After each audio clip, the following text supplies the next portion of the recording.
যোৰহাটত আজি গণৰাজ্য দিৱসৰ পতাকা উত্তোলন মন্ত্ৰী বিমল বৰা মন পৰশা সাংস্কৃতিক কাৰ্যসূচীত মুগ্ধ দৰ্শক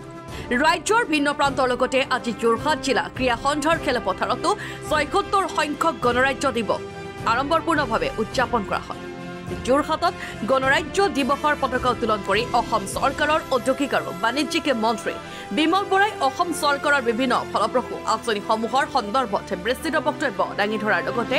যোৰহাট জিলাৰ বিভিন্ন উন্নয়নমূলক আঁচনিসমূহৰ এটি আভাস দাঙি ধৰে উল্লেখযোগ্য আছে মন্ত্ৰীগৰাকীয়ে আজি গণৰাজ্য দিৱসৰ মাছপাষ্টৰো অভিবাদন গ্ৰহণ কৰে গণৰাজ্য দিৱসৰ লগত সংগতি ৰাখি আয়োজন কৰা মন পৰশা সাংস্কৃতিক কাৰ্যসূচীৰ লগতে বিভিন্ন প্ৰতীক পথ প্ৰদৰ্শনে উপস্থিত ৰাজ্যক বাৰুকৈ মুগ্ধ কৰে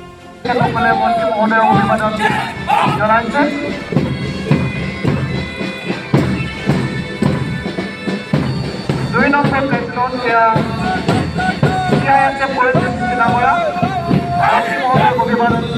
আগুৱাই লৈ যাবৰ কাৰণে নিশ্চিতভাৱে আমি কৰিব লাগিব এইকাৰণে মুখ্যমন্ত্ৰী ডাঙৰে এবাৰ অভিনৱ চিন্তাৰে আৰম্ভ কৰিছে নিযুত মইনা যোনে মেট্ৰিক পাছ কৰি হায়াৰ ছেকেণ্ডেৰী এডমিশ্যন লৈছে যোনে হায়াৰ ছেকেণ্ডেৰী পাছ কৰি ডিগ্ৰীত এডমিশ্যন লৈছে যোনে পোষ্ট গ্ৰেজুৱেট পঢ়ি আছে বা অন্যান্য পঢ়ি আছে তেওঁলোকক যাতে মাহেকত কিবা এটা হাত খৰচ দিব পৰা যায় এই আঁচনিৰ ফলত আজি আমাৰ অসমৰ ছাত্ৰীসকলৰ মাজত এটা অন্যান্য শৈক্ষিক ক্ষেত্ৰখনৰ প্ৰতি উৎসাহ বৃদ্ধি হৈছে ইয়াত বহুত ছাত্ৰী আছে গতিকে মই ভাবোঁ ইয়াত উপস্থিত থকা ছাত্ৰীসকলৰ জৰিয়তে তোমালোকৰ নিজৰ সহপাঠীসকলৰ প্ৰতিও আহ্বান জনাইছোঁ যে তোমালোকৰ প্ৰতি থকা আমাৰ সমাজখনৰ যিটো মৰম এই মৰমক আমি আৰু শক্তিশালী কৰি দি আমি আগুৱাই লৈ যাব পাৰিম যেতিয়া তোমালোকে আৰু অধিক আন্তৰিকতাৰে ধাউতিৰে নিজৰ শিক্ষা ক্ষেত্ৰখনত মনোযোগ দিব পৰাকৈ আমি আগবাঢ়ি যাব পাৰিম আৰু এইখিনি কিয় হোৱাই এইটো ডেফিনেটলি এই মহাত্মা গান্ধীদেৱৰ যি সপোন ৰাম ৰাজ্য নিৰ্মাণৰ যি সপোন আছিল সেই সপোনক আমি বাস্তৱ কৰিবৰ কাৰণে ওৱান বাই ওৱান একত্ৰিত আহিছে আৰু তাৰ কাৰণে ডেফিনেটলি আমি ইনফ্ৰাষ্ট্ৰাকচাৰ নিৰ্মাণ কৰিব লাগিব আন্তঃগাঁথনি নিৰ্মাণ কৰিব লাগিব আৰু সেই আন্তঃগাঁথনিৰ আধাৰত আমি সমাজখন আগুৱাই যাব লাগিব সেইকাৰণে আমাৰ চৰকাৰে যোৰহাট জিলাখনত পাব্লিক ৱৰ্কছ ডিপাৰ্টমেণ্টৰ জৰিয়তে লোক নিৰ্মাণ বিভাগৰ জৰিয়তে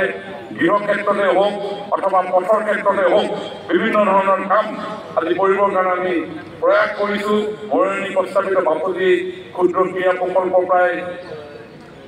10 কোটি টকাৰ ইতিমধ্যে 78% কাম হৈছে যাতে এই ক্ৰীড়া ক্ষেত্ৰ সম্পূৰ্ণ হৈ উঠিলে আমাৰ ছাত্ৰ ছাত্ৰীসকল খেলুৱৈসকলে ভাল ধৰণে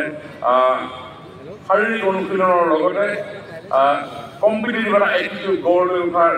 ক্ষেত্ৰতো আমি বিশেষভাৱে সহযোগিতা আগবঢ়াব পাৰিম